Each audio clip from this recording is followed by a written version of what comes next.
नमस्कार दोस्तों, you can science में आपका एक बार फिर से स्वागत है। तो जैसा आपने देखा था कि हमने अपने पिछले वीडियोस में पहले चैप्टर साइंस के 10वीं क्लास के पहले चैप्टर के बारे में पढ़ा था। हमने चैप्टर भी कंप्लीट कर लिया था। तो आज हम 10वीं क्लास के कुछ मिसलिनियस टॉपिक के बारे में डिस्कस कर लेते हैं, जो कि फॉर्मूले ऑफ कंपाउंड। जैसे हमारे पहले चैप्टर का नाम क्या है, केमिकल रिएक्शन एंड इक्वेशन। तो आपको पता है कि हम इक्वेशन में क्या करते हैं, हमारे पास बहुत सारे फॉर्मूले, बहुत सारे कंपाउंड्स के नाम होते हैं, ठीक है। तो उनको हम एज अ लैंग्वेज लिखने के बजाय एज अ फॉर्मूले लिखते हैं, ठीक है। तो आज हम चलो थोड़ा सा डिस्कस कर लेते हैं कि कैसे हम अलग अलग कंपाउंड्स के फॉर्मूले लिख सकते हैं, ठीक है। ये आप ध्यान समझिए, ठीक है। अगर आप ये समझ जाएंगे तो आपको रिएक्शन लिखने में कोई दिक्कत नहीं होगी। जैसे चलिए करते हैं पहले। तो आप किसी भी फॉर्मूले को दो पार्ट में डिवाइड कर सकते हैं, जिनमें सपोज ए और बी, ठीक है। इनमें जो पहला इस पार्ट में जो पहला है, जैसे जो ए है उस पर क्या होता है, हमेशा प्लस का साइन होता है, और जो बी है उस पर क्या होता है, हमेशा नेगेटिव साइन होता है। और आपको पता है कि प्लस और माइनस का मतलब क्या होता है, कि प्लस का मतलब होता है मेटल और नेगेटिव का मतलब क्या होता है, नॉन मेटल, ठीक है। तो हमारा जो पहला जो ए होता है, यानी किसी भी कंपाउंड में जो पहला पहला जो नाम होता है वो कौन सा होता है, मेटल का होता है, ठीक है। और जो दूसरा नाम होता है किसका होता है, वो नॉन मेटल का होता है, ठीक है। और इन पर जो चार्जेस होते हैं, ठीक है, इन पर जो चार्जेस होते हैं वो मतलब मेटल और नॉन मेटल के द्वारा लिए या फिर दिए जाने वाले इलेक्ट्रॉनों की संख्या होती है, जिसे हम वैलेंसी भी कहते हैं, ठीक है। समझ गए आप लोग। तो चलिए अब हम एग्जांपल से सीधा चालू करते हैं। एग्जांपल जैसे आपको क्या लिखना है, सोडियम क्लोराइड का नाम लिखना है, ठीक है। आपको किसका नाम लिखना है, सोडियम क्लोराइड, ठीक है। तो आपको ये पता ही होगा कि सोडियम सोडियम को किससे दिखाते हैं, Na से दिखाते हैं, और क्लोराइड को किससे दिखाते हैं, Cl से दिखाते हैं। तो आपको, और सोडियम पे कितना चार्ज होता है, +1 का, और क्लोरीन पे कितना चार्ज होता है, -1 का, ठीक है। तो यहाँ पर हम इनके चार्ज ना दिखाते हुए बस हमें इनके नीचे नंबरों को दिखाना है कि इन पर कितना चार्ज है। इन पर एक सिंगल चार्ज है, डबल चार्ज है, फिर ट्रिपल चार्ज। तो इन पर सिंगल चार्ज होता है तो 1, इस पर भी क्या हो जाएगा, 1 हो जाएगा, ठीक है।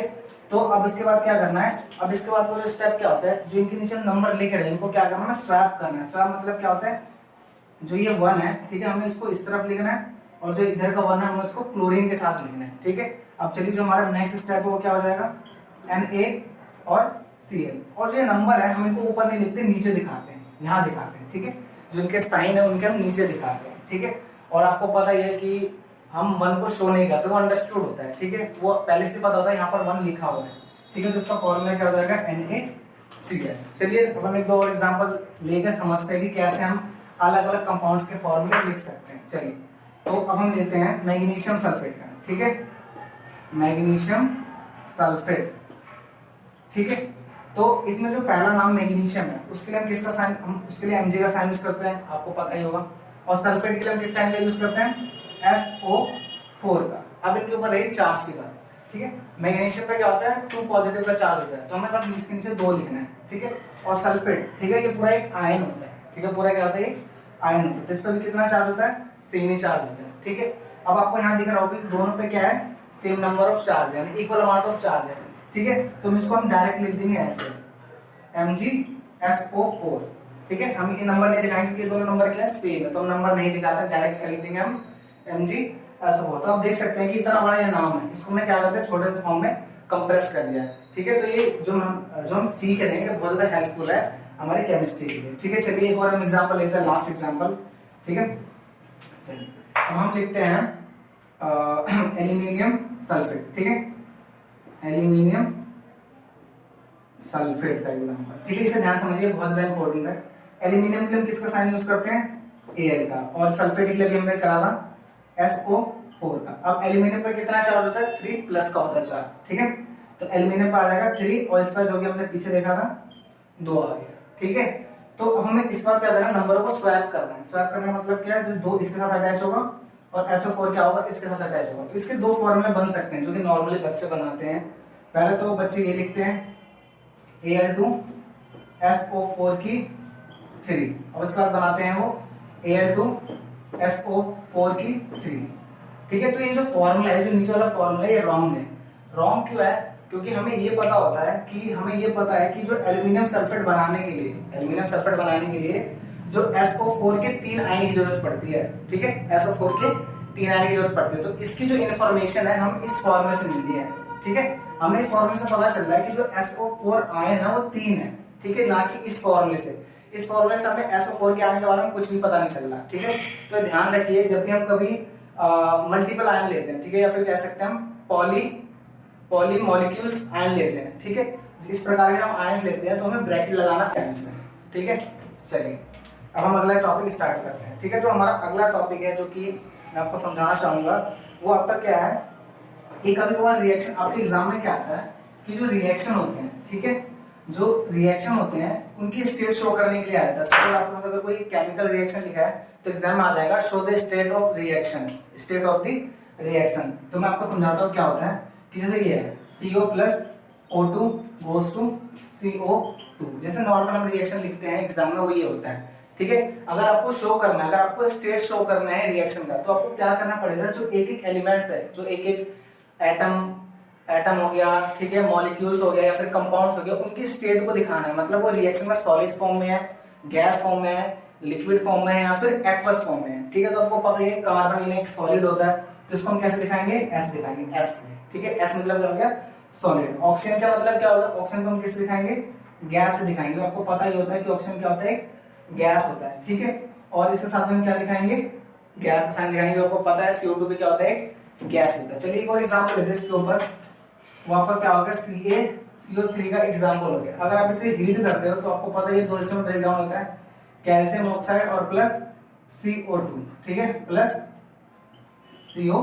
तो आपको पता है, तो हमें पता है कि जो कैल्शियम कार्बोनेट होता है वो किस फॉर्म में होता है, सॉलिड फॉर्म में होता है, ठीक है। और कैल्शियम ऑक्साइड भी हमारा क्या होता है, सॉलिड फॉर्म में होता है, और जो CO2 होता है वो गैस फॉर्म में होता है, ठीक है। और एक और एग्जांपल चलिए ले लेते हैं, बहुत आसान एग्जांपल है, वो हो गया आपका H2 प्लस O2 हमें मिलकर क्या देता है, H2O देता है, ठीक है। तो आपका एक टास्क है, ठीक है, आप अपने आप इसे शो कर लेना कि मतलब जो इसमें एलिमेंट्स, जो एक एक एलिमेंट्स है, एक एक सपोज जो एक एक रिएक्टेंट या प्रोडक्ट है, उनकी स्टेट क्या है, वो सॉलिड फॉर्म में है, लिक्विड फॉर्म में या फिर गैस फॉर्म में, ठीक है। आप अपने आप एक बार करके देखिए और हमें कमेंट बॉक्स में जरूर लिख के बताइए। इसके बाद जो हमारा एक अगला टॉपिक है वो क्या है, प्रेसिपिटेट रिएक्शन है, ठीक है। प्रेसिपिटेट रिएक्शन आप सोच रहे कुछ अलग सा टॉपिक है, हमने तो भाई पढ़ाएंगे इस चैप्टर में। तो जो प्रेसिपिटेट रिएक्शन होती है वो आपके डबल डिस्प्लेसमेंट रिएक्शन ही होता है बेसिकली, क्योंकि आपको पता है कि डबल डिस्प्लेसमेंट रिएक्शन में हमें दो प्रोडक्ट मिलते हैं, ठीक है, दो प्रोडक्ट मिलते हैं। तो उनमें क्या होता है, जो एक प्रोडक्ट होता है वो क्या होता है, नॉन सॉल्युबल होता है हमारे दूसरे प्रोडक्ट में, ठीक है। जो हमारा एक प्रोडक्ट होता है वो क्या होता है, नॉन सॉल्युबल होता है दूसरे प्रोडक्ट में। तो कभी कभार हम डबल डिस्प्लेसमेंट रिएक्शन को ही हम क्या बोलते हैं, प्रेसिपिटेट रिएक्शन, ठीक है। मैं आपको दोबारा बताता हूँ, डबल डिस्प्लेसमेंट रिएक्शन ही प्रेसिपिटेट रिएक्शन होती है, क्योंकि मॉल में क्या होता है, इनसॉल्युबल होता है, जो कि उसके बेस पर, उसकी तली में जाकर बैठ जाता है, ठीक है, और क्या बनाता है, एक प्रेसिपिटेट बना देता है, ठीक है। और जो हमारा अगला जो रिएक्शन है, ठीक है, जैसे आपको अगला जो हमारा टॉपिक है उसको मैंने, जैसे अगर आप मेरी पिछली वीडियोस देखेंगे, ठीक है, तो उसमें क्या है, उसमें मैंने जो अभी आपको टाइप ऑफ रिएक्शन समझाए हैं उनको मैंने एक भी बैलेंस नहीं किया है, ठीक है। एक भी रिएक्शन को मैंने बैलेंस नहीं किया है, वो मैंने आपके लिए छोड़ा है ताकि आपके लिए प्रैक्टिस हो जाए, ताकि आपको ये पता चल जाए कि हम ज्यादा से ज्यादा रिएक्शन को कैसे बैलेंस कर सकते हैं, ठीक है।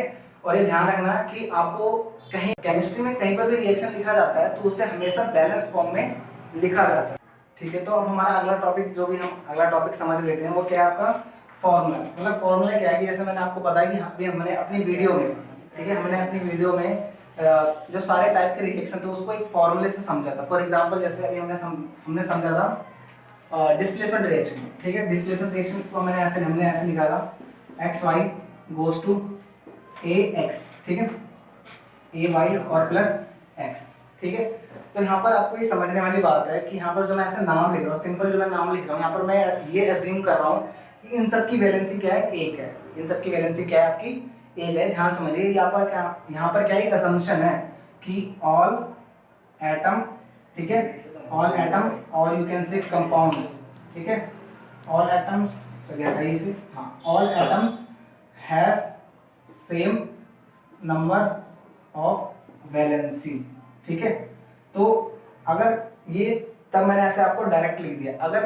अगर आपके एटम की वैलेंसी अलग होती है तो हम इस तरह नहीं लिख सकते हैं, ठीक है। हम इस तरह क्या कर सकते हैं, नहीं लिख सकते। फॉर एग्जांपल अगर हमारे पास एक कोई फॉर्मूला होता है जैसे A प्लस X2Y, ठीक है, x2y हमारे पास हमारे पास एक कोई सोल्यूशन जिसके अंदर a को हम डालते हैं, ठीक है, और हमें आउटपुट में क्या मिलता है, इस तरह कुछ मिलता है, ठीक है। तो हमें आउटपुट में फिर आप आउटपुट कैसे डायरेक्ट नहीं लिख सकते हो, ए वाई प्लस एक्स, ऐसा नहीं लिख सकते, यहाँ पर गलत हो जाएगा, ठीक है, रॉन्ग है, क्योंकि इस केस में जो y की वैलेंसी वो एक नहीं है, यहाँ पर y की वैलेंसी क्या है, 2 है, y की वैलेंसी क्या है, 2 है। तो आपका जो नया रिएक्शन होगा वो कुछ इस तरह होगा, ठीक है। ए की सपोज कर लेते हैं हम 1 है, और यहाँ पर इस कंपाउंड से जो यहाँ पर एक पर्टिकुलर कंपाउंड लिखा हुआ है, इससे हमें क्या पता चल रहा है, इससे हमें ये पता चल रहा है कि जो y की वैलेंसी क्या है वो 2 है, y की वैलेंसी क्या है, 2 है। तो नंबर को आपको स्वैप करना होगा, जैसे हमने सीखा ये, ठीक है। तो नंबर को स्वैप करेंगे तो हमारा जो नया कंपाउंड बनेगा वो बनेगा a2y प्लस x। तो इस बात को आप ध्यान रखिए कि जब भी आपको एक रिएक्शन में एक नया फॉर्मूला लिखना होता है तो उसे आप डायरेक्ट मत लिखिए, ठीक है, आप उसे डायरेक्ट नहीं लिख सकते हैं, आपको उनकी जो नॉर्मल मेथड होता है फॉर्मूला लिखने का, आपको उस मेथड से लिखना पड़ेगा, ठीक है। ये हमारे कुछ मिसलेनियस टॉपिक थे। अगर आपको लगता है कि कुछ और भी हो सकते हैं तो प्लीज हमें हमारे कमेंट बॉक्स में लिख के बताइए, हम उसको जरूर अपने वीडियो में सम्मिलित करेंगे। धन्यवाद।